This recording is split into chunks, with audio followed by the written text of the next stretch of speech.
नमस्कार दोस्तों, आइए सुनते हैं अलका सैनी जी की लिखी कहानी सदमा। विदुषी दौड़कर विमल के घर गई और दरवाजा पीटते हुए जोर जोर से चिल्लाने लगी। भाई साहब, भाई साहब, दरवाजा खोलिए जल्दी। विक्रांत, देखिए ना आकर। विमल अभी कुछ समय पहले ही अपनी एमबीए की परीक्षा देकर दिल्ली से लौटा था। विमल विदुषी की आवाज सुनकर अचंभित हो गया और दरवाजा खोला तो देखा वह बहुत ही घबराई और बहुत ही अस्त व्यस्त हालत में थी। क्या हुआ भाभी जी? इतना घबराई हुई क्यों हैं? क्या हुआ विक्रांत को? भाई साहब, जल्दी चलिए मेरे साथ। विक्रांत एक पतला सा तार गले में डालकर आत्महत्या करना चाहता है। मेरे लाख मना करने पर भी उन पर कोई असर नहीं है। मगर क्यों? ऐसा क्या हो गया जो वह यह पागलपन करना चाहता है? ऐसा कहकर वह अपने क्वार्टर का दरवाजा बंद कर जल्दी से विदुषी के पीछे पीछे हो लिया। विक्रांत का क्वार्टर विमल के क्वार्टर के ठीक सामने पार्क के दूसरी तरफ था। विक्रांत के घर के बाहर लोगों की भीड़ लगी थी, परंतु कोई भी अंदर जाने की हिम्मत नहीं कर रहा था। विमल को आता देखकर सब इधर उधर हो गए। विमल विक्रांत का सबसे खास मित्र था। जब से उसने नौकरी ज्वाइन की थी, तब से लेकर विमल ने हर सुख दुख में विक्रांत का साथ दिया था। दोनों की विचारधारा काफी मेल खाती थी, इसलिए देखते देखते वे दोनों घनिष्ठ मित्र बन गए थे। विक्रांत ने बनारस हिंदू यूनिवर्सिटी से इंजीनियरिंग की डिग्री हासिल की थी और विमल ने दिल्ली से इंजीनियरिंग की थी। दोनों एक ही कंपनी में काम करते थे, इसलिए ज्यादातर एक साथ ही रहते थे। परंतु दोनों के स्वभाव में खास तौर पर एक बड़ा फर्क था। जहां विक्रांत अंतर्मुखी था, वहीं विमल काफी मिलनसार और हंसमुख स्वभाव का था। विक्रांत को हमेशा एकांत में रहना पसंद था, जबकि विमल हर समय लोगों से घिरा रहता था। विक्रांत का बचपन बहुत तंगी और अभाव में बीता था, इसलिए उसे शुरू से ही एक एक पैसा देखकर खर्चने की आदत थी। जहां भी उसको पैसे बचाने का एक भी मौका मिलता, तो विक्रांत वह मौका बिल्कुल न चूकता। उसकी इस आदत से उसके सब दोस्त और ऑफिस के लोग वाकिफ थे और इसी कारण वह सबके बीच हंसी का पात्र और चर्चा का विषय बना रहता। जब कुछ लोग कहीं पर इकट्ठे बैठकर चाय पी रहे होते, तो एक दूसरे से मजाक में जरूर कहते कि सब जल्दी जल्दी चाय पी लो, वरना मुफ्त की चाय पीने न जाने का विक्रांत टपक पड़ेगा। विमल जब विक्रांत के घर पहुंचा तो उसने देखा कि उसकी आंखें एकदम से लाल हो रही थीं। ऐसा लग रहा था जैसे वह कई दिनों से सोया न हो और वह आपे से बाहर हो रहा था। चेहरा उसका फूला हुआ लग रहा था, बाल बिखरे हुए थे। हल्की हल्की दाढ़ी उसके चेहरे को गंभीर बना रही थी। उसने बनियान और बरमूडा पहना हुआ था और उसके हाथ में 4-5 मीटर लंबा तार था। घर का सारा सामान इधर उधर बिखरा हुआ था। कहीं कपड़े फैले हुए थे तो कहीं बर्तन पड़े हुए थे, जैसे अभी अभी कोई भूचाल आया हो। हमेशा सलीके से रहने वाले साफ सुथरे विक्रांत की ऐसी हालत देखकर विमल कुछ समझ नहीं पाया। विमल को सामने आता देखकर विक्रांत ने तार को अपने गले के चारों ओर लपेटना शुरू कर दिया और चिल्लाने लगा, चले जाओ यहां से, वरना मैं ये तार खींच लूंगा। विमल ने परिस्थिति की गंभीरता को समझते हुए थोड़े शांत लहजे में कहा, अरे अरे विक्रांत, ये क्या मूर्खों वाली हरकत कर रहे हो? कुछ नहीं, बस तुम यहां से चले जाओ। मैं मरना चाहता हूं और जीना नहीं चाहता। कहते कहते विक्रांत एकदम से फूट फूट कर रोने लगा और नीचे कुर्सी पर बैठ गया। विमल उसको थोड़ा शांत होते देख धीरे धीरे उसके पास पहुंचा और आराम से उसके हाथ से तार ले लिया और उसे विदुषी को पकड़ाते हुए कहने लगा, भाभी जी ये लीजिए तार और इसे फेंक दीजिए। अब मैं और विक्रांत आराम से बैठकर खूब सारी बातें करेंगे। विक्रांत विमल से आंखें नहीं मिला पा रहा था और गर्दन नीचे झुकाए झुकाए एक छोटे बच्चे की तरह बोलने लगा, विमल तुम्हें नहीं पता कि तुम यहाँ नहीं थे तो उन लोगों ने मेरा कितना मजाक उड़ाया। कहते हुए वह फिर सिसकने लगा। मतलब? प्रश्नवाची निगाहों से विमल ने पूछा। तुम्हें पता ही है ना कि कल मेरी शादी की सालगिरह थी, इसलिए मैंने दफ्तर और आसपास के कुछ लोगों को चाय पानी के लिए घर पर बुलाया था, मगर उन लोगों ने मेरे साथ इतना भद्दा मजाक। कहते कहते वह जोर से फिर रोने लगा। विक्रांत को सांत्वना देते हुए बात को आगे बढ़ाने के लहजे से विमल ने पूछा, उन लोगों ने ऐसा क्या किया कि तुम अपनी जान लेने को आमादा हो गए? सालगिरह के लिए जो गिफ्ट वो लोग पैक करके लाए थे, उसमें टूटे फूटे ग्लास, घर का पुराना सामान और कुछ ने तो कॉन्डम के पैकेट तक पैक किए हुए थे।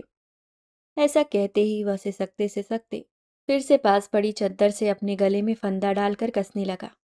इस बार विमल को गुस्सा आया और उसने विक्रांत की आंखें खोलने के लिहाज से जोर से उसके मुंह पर थप्पड़ दे मारा और उसको डांटते हुए जोर से बोला, कैसे बुज़दिल इंसान हो तुम? बार बार मरने के बारे में सोच रहे हो? क्या तुम्हें मेरी दोस्ती और भाभी के प्यार का जरा भी ख्याल नहीं है?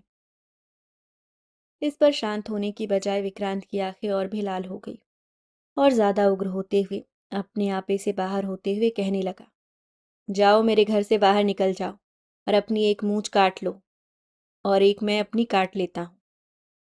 कहते कहते वह जोर जोर से रोने लगा और पागलों की तरह इधर उधर घूमने लगा। विमल अभी तक विक्रांत की मानसिक हालत को ठीक से समझ नहीं पा रहा था। वह बुरी तरह से अभी तक अवसाद की हालत में था। कभी कभी मजाक में जोर जोर से बोलता, तुम्हें पता है मुझे दहेज में खूब सारा सामान मिला है, मगर तुम्हारी भाभी के लिए वह किसी भी काम का नहीं है। यहाँ लाकर उस सामान को क्या करता, इसलिए अपने पुश्तैनी घर में अपने माता पिता के पास रख दिया है। तुम्हारी भाभी इस वजह से मुझे खूब बुरा भला भी कहती है। तो तुम ही बताओ कि क्या सामान को संभाल कर रखकर मैंने कोई गलती की है? विमल इस पर उसे समझाता कि उसने कोई गलती नहीं की है, वह सब कुछ भाभी का ही तो है, वह जब चाहे वहां से ले आए। उल्टा उनका सामान वहां ज्यादा सुरक्षित है।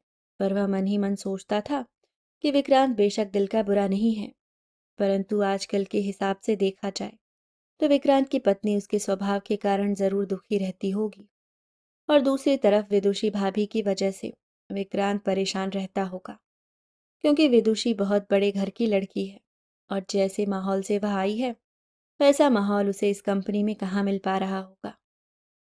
इसी कारण वह विक्रांत को कभी कभी कुछ चुभने वाली बातें कह देती होगी, जिससे उसका मानसिक संतुलन दिन पर दिन बिगड़ता जा रहा है। विक्रांत की ऐसी हालत देखकर विमल जल्दी से अपने घर गया और वहां से उसने डॉक्टर को फोन किया। डॉक्टर साहब जल्दी आए, विक्रांत की तबीयत बहुत खराब है। और इस तरह विमल ने एक ही सांस में विक्रांत की हालत का सारा किस्सा डॉक्टर को सुना दिया। थोड़ी देर में उनकी कंपनी के डॉक्टर विक्रांत के क्वार्टर पर पहुंच गए। तब वहां लोगों का मजमा लगा हुआ था। सब लोग उसकी पागलों वाली हरकतों को बड़ी हैरानी से देख रहे थे। विक्रांत को उस समय सारी दुनिया दुश्मन की तरह नजर आ रही थी, परंतु लोगों को तो जैसे वो सब एक तमाशा लग रहा था और देखने में मजा आ रहा था। डॉक्टर भी एक बार तो हैरान हो गए विक्रांत की हालत देखकर। फिर विमल ने कुछ लोगों की मदद से बड़ी मुश्किल से विक्रांत को काबू किया और डॉक्टर ने उसे नींद का इंजेक्शन दिया और कहने लगे, अब घबराने की कोई बात नहीं है। नींद के इंजेक्शन से ये अब आराम से कुछ देर सो जाएगा, परंतु उठने के बाद फिर से पागलों वाली हरकतें ना करे, इसलिए बड़ी समझ के साथ इसके साथ पेश आना होगा। इस बीमारी को मेडिकल साइंस में स्किज़ोफ्रेनिया कहते हैं। विमल ने सारी परिस्थिति को अच्छे से समझने के लिए डॉक्टर से सवाल किया, डॉक्टर साहब इस बीमारी के और क्या लक्षण हैं और इसकी क्या वजह होती है? इस बीमारी में मरीज सारी दुनिया को अपना दुश्मन समझने लगता है और इसलिए मरीज को बहुत ही प्यार, सहानुभूति और अपनेपन की ज़रूरत होती है। मरीज के दिल को गहरी ठेस पहुंची है, इसलिए वह अवसाद की उस हालत में पहुंच गया है जहां पर उसका अपने दिल दिमाग पर कोई नियंत्रण नहीं रहा। कुछ देर बाद विक्रांत जब गहरी नींद सो गया तो विमल ने हालात की नाजुकता को समझते हुए विदुषी से कहा, भाभी जी अभी कुछ यकीन से कहा नहीं जा सकता, इसलिए आप जल्द से जल्द विक्रांत के घर वालों को बुला लीजिए। ताकि आपको अकेले परेशानी न झेलनी पड़े। और हो सकता है विक्रांत के माता पिता के आने पर उसकी हालत कुछ सुधर जाए और वह सब बातें भूल जाए। यह कहते कहते विमल विदुषी से जाने की इजाजत लेकर विक्रांत के क्वार्टर से बाहर निकल गया। शाम के समय जब विमल अपने घर के बाहर घूम रहा था तो उसने देखा कि उसके कुछ ऑफिस के मित्र उसकी तरफ ही आ रहे थे। सभी के चेहरे मुरझाए हुए और अपराध बोध से ग्रस्त थे। विमल ने उनसे पूछा, क्या आप लोग ही कल विक्रांत के घर पर उसकी पार्टी में गए थे? क्या आप लोगों को विक्रांत की मानसिक हालत के बारे में कुछ भी जानकारी है? उनमें से एक ने उत्तर दिया, हाँ, हम सब कल शाम उसके घर पर थे। अभी अभी मालूम चला कि उसे स्किज़ोफ्रेनिया का अटैक हुआ है, परंतु हम लोगों का उसको परेशान करने का कोई इरादा नहीं था। मगर तुम भी तो उसकी आदत से अच्छे से वाकिफ हो कि वह कितना कंजूस है। पहली सालगिरह पर भी सिर्फ चाय, नमकीन और बिस्कुट खिलाना चाहता था। यह बात हमें पहले से ही पता चल गई थी, इसलिए जैसे को तैसा सबक सिखाने के लिए हमने भी घर में उपयोग में लाया हुआ बेकार सामान उसे पैक करके दे दिया। इस पर एक दूसरे मित्र ने उसकी बात पर हामी भरते हुए, अरे इसमें हमने कौन सा कोई गुनाह कर दिया जो सब लोग बात को इतना बड़ा कर रहे हो? कोई अपने घर सालगिरह के मौके पर भी ऐसे बुलाकर बेइज्जत करता है क्या? चाय बिस्कुट तो हम हर रोज अपने घर में ही खाते हैं। खुद तो विक्रांत हर समय दूसरों से चाय आदि पीने की ताक में रहता है और अपना 1 रुपया भी खर्च ना पड़े तो उसकी जान निकल जाती है। विमल पहले तो चुपचाप उनकी बातें ध्यान से सुनता रहा, फिर क्रोध में आकर बोला, किसी के स्वभाव के कारण इस तरह उसका मजाक उड़ाना क्या अच्छी बात है? पुराना सामान तक तो ठीक है, परंतु कॉन्डम पैक करके देना कितनी शर्मनाक बात है। क्या आप सबके संस्कार यही कहते हैं? अगर आप लोगों को चाय बिस्कुट नहीं खाने थे तो सालगिरह पर मत जाते। कोई आपको किसी ने जबरदस्ती थोड़ी की थी। परंतु इस तरह का बेहुदा मजाक करके किसी के दिल को ठेस पहुंचाना कहाँ की समझदारी है? विक्रांत ने आप लोगों की हरकत से खुद को अपनी पत्नी के आगे इतना अपमानित महसूस किया कि वह आत्महत्या करने पर मजबूर हो गया। अगर उसको कुछ हो जाता तो क्या आप लोग गुनहगार न होते? और क्या खुद को आप लोग माफ कर पाते? चलो, अब जो हुआ सो हुआ। अगर आप लोगों को अपने किए पर जरा भी पछतावा है तो चलकर विक्रांत से माफी मांग लो। वह कंजूस बेशक हो, परंतु बहुत ही भोला है, इसलिए जरूर आप लोगों को माफ कर देगा। सभी को विमल की बात सही लगी और वे सब विक्रांत के घर गए और उससे माफी मांगकर अपनी भूल स्वीकार कर भविष्य में कभी भी ऐसा मजाक किसी के साथ भी न करने की ठान कर अपने अपने घर को चले गए। परंतु अभी भी विक्रांत की मानसिक अवस्था सामान्य नहीं हुई थी। दूसरे दिन ही उसके घर वाले आ गए और उसे जब गाड़ी में बिठाकर घर ले जाने लगे तो वह गाड़ी से कूद पड़ा और उसे बहुत गंभीर चोटें आईं। फिर उसके घर वाले उसके हाथ पैर बांधकर उसे बनारस के बड़े अस्पताल में ले गए, जहां पर कई महीने तक उसका इलाज चला। परंतु इतने इलाज के बावजूद भी वह कभी फफक कर रोने लगता और कभी एकांत में बैठा शून्य में देखता रहता। उस घटना के बाद उसे इतना गहरा सदमा लगा था कि उसे सारी दुनिया उसकी शत्रु लगने लगी। बचपन से ही वह बहुत सादे माहौल में रहा था। उसका घर बहुत ही पुराना था, जैसे पहले समय में गांव में कच्चे घर हुआ करते थे, जहां पर कहीं कहीं मकड़ियों के जाले लगे होते हैं तो कहीं कहीं मेढकों के टर टर की आवाज सुनाई दे रही होती है और कच्ची जगह से अक्सर सांप, बिच्छू आदि निकल आते थे।